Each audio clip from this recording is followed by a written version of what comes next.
Hi guys, welcome back to our channel. So today's video, I show you guys kasi nagpunta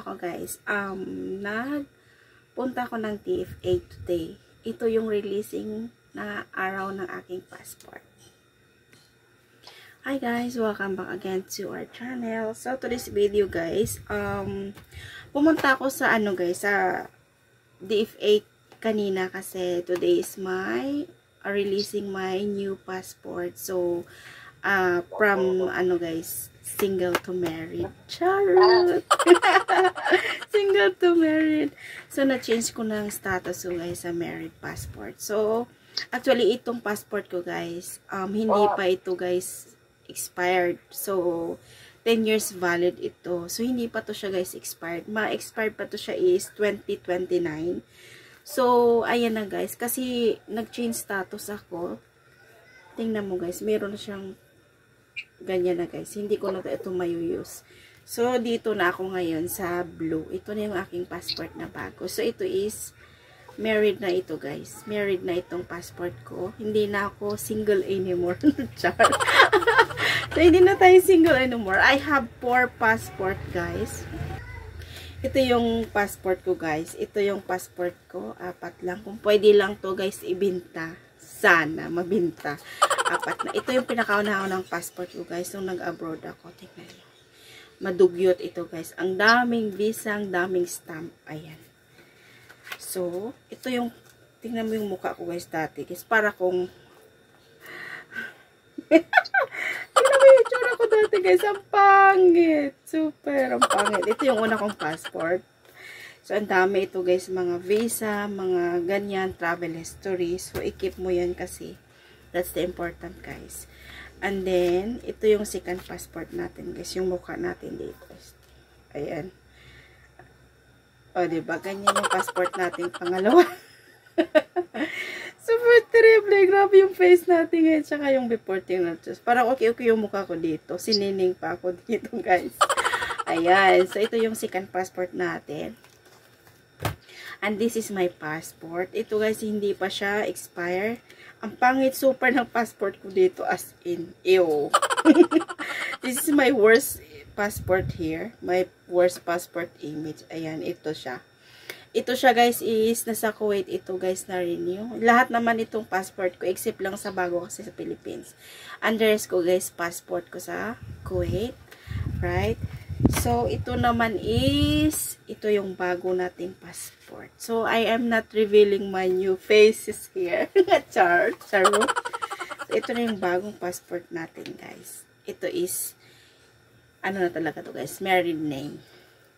I can see your face, darling.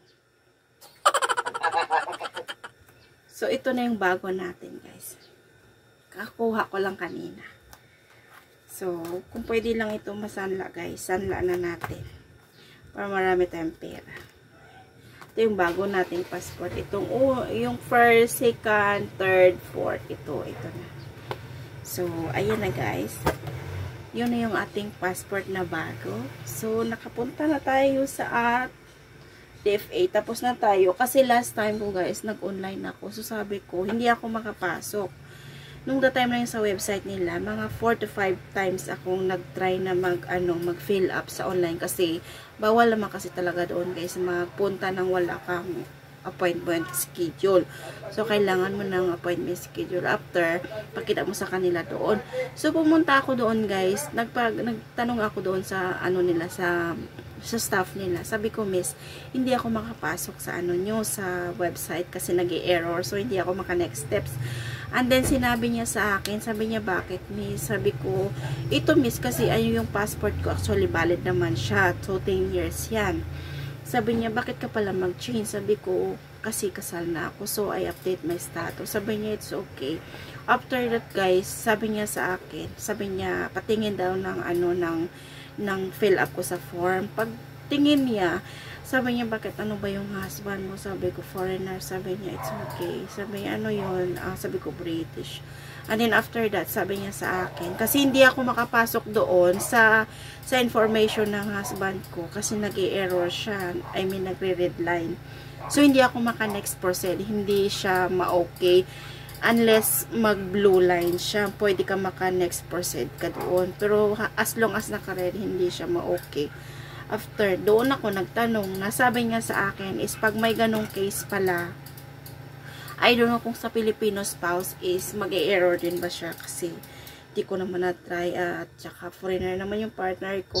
Sabi niya sa akin, sabi niya, ma'am, is yung gawin mo is imali-mali ko lang daw yung pag-fail up doon kasi yun na nga, sabi niya sa akin, mali-mali.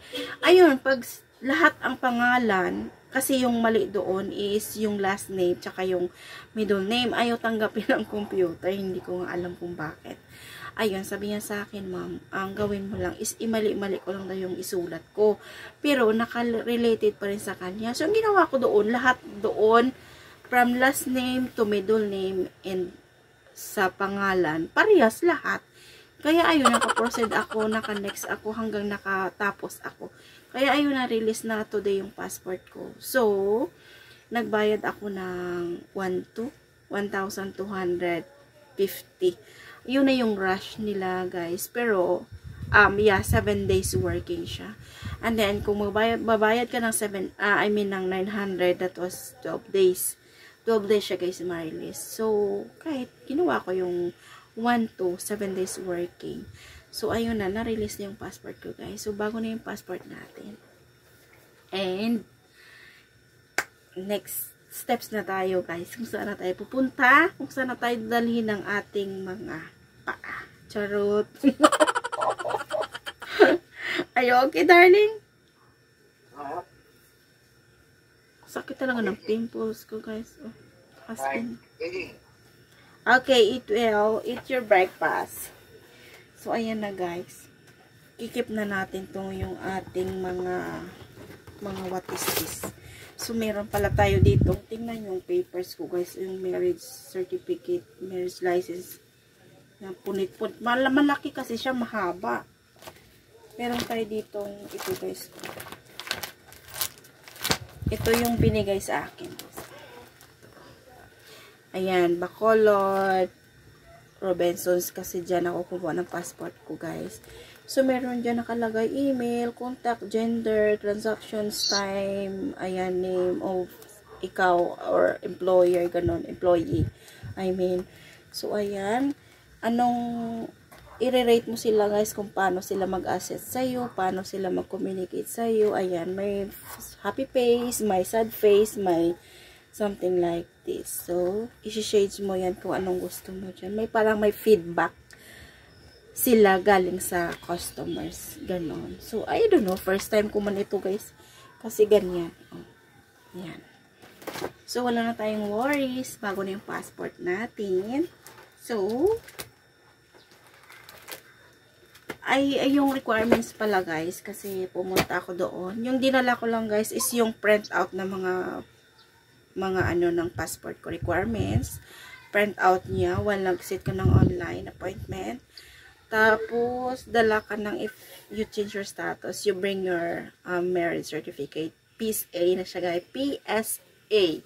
Yun na yung nakalagay. PSA na siya, guys. So, pag hindi ka pa, wala ka pang PSA, tapos mag-change ka ng marriage mo, I mean, ng passport mo, hindi sila mag-entertain sa'yo. Sabi na lang nila na balik ka lang for the next time. Pag nakuha mo na yung marriage certificate mo sa PSA. Kasi yun ang importante. So, after mo na yan, i-photocopy mo lang siya. Photocopy. Bulol na tayo. I-photocopy mo lang siya, guys. And then, ibigay mo sa kanila yung copy. Ang original, ibalik sa'yo. So, yun lang naman ka-easy, guys. And this is it, pansit, guys. I show you. Kumuha pala ako, guys, ng Department of Migrant Workers. So, meron tayong, guys, record. Pero, since nag-change status na tayo, ito yung record ko, guys, as OFW. Since 2010 to 2022. Ito yung record natin. Ayan. Meron ako ditong Department of Migrant Workers. Ayan. Overseas Filipino Worker. Information. Ayan pangalan ko, guys. Single pa tayo dyan. Ayan, single pa tayo. Ito kakukuha ko lang guys. Yung OAC ko, yung i-receipt ko, ganun. Yung passport ko guys, ito pa yun. Ito. Ang pangatlong passport. Itong passport din, naka-record din dito. Ito first, second, third. Ito dito yan guys, naka-base. Pero yung bago ko guys, ito. I don't know kung saan to guys. Saan tayo dadalhin ng ating mga paa. So, thank you so much guys. Ito yung ating record as an OFW. Just I show you guys kasi last time, nabuboring ako guys. I just want to share you guys. Nag-try ako mag-fill up ng yung application form na online ba. Ano to guys, based on sa Hong Kong to guys. Nag-try ako yan mag-fill up. So, I'm luckily guys, tumawag sila sa akin. Tapos, sabi niya, isa daw ako sa qualified na nakapasa sa kanilang mga guys. Kaya tumawag sila sa akin. Tinawagan ako nila na i-prepare ko daw yung ganito. Alam mo guys, kahit may ganito ako. Kasi ito yung proof nila guys na ex-abroad ka. So, hinanapan ako nila. Tapos sabi niya sa akin, okay, punta ka dito ng Manila. Sabi ko, ma'am, sorry, hindi ako mag-apply. Sabi ko sa kanya. Sabi niya, sayang. Tanggap talaga ako, guys. Tanggap ako doon sa HK. Kaya may ganito ako, guys. Oh, sabi niya sa akin, sige, tumawag talaga sila after ng pag-ano ko, guys. Nagbigay din ako sa kanila ng ganito, eh. So, sabi niya sa akin, sabi niya, okay, baka next time kung gusto mo mag-apply. Sabi ko, sige, try ko lang, ma'am. Sabi ko ganun. Pero anyway, thank you guys. Dito lang yung vlog natin for today. And please don't forget to like and subscribe. Bye-bye. Just I show you my poor passport. Ayan. Ito yung poor passport. Sa aking mga backgrounds, noisy. So, ito yung ating passport. 1, 2, 3, 4. Ayan. 4 na tayong passport. Thank you guys. Don't forget to like and subscribe. Bye.